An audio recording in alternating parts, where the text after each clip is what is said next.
I'm going to show you how to turn on and off your autocorrect on your iPhone. I know it gets annoying sometimes, but the only thing you need to do is find your settings icon and you want to click it.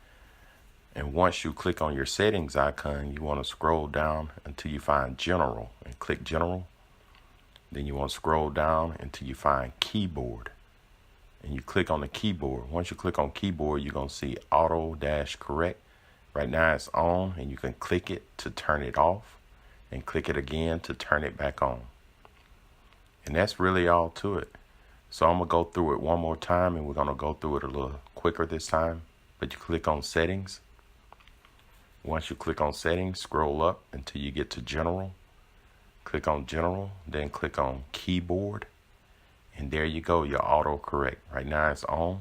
You click it to turn it off, and you click it again to turn it back on.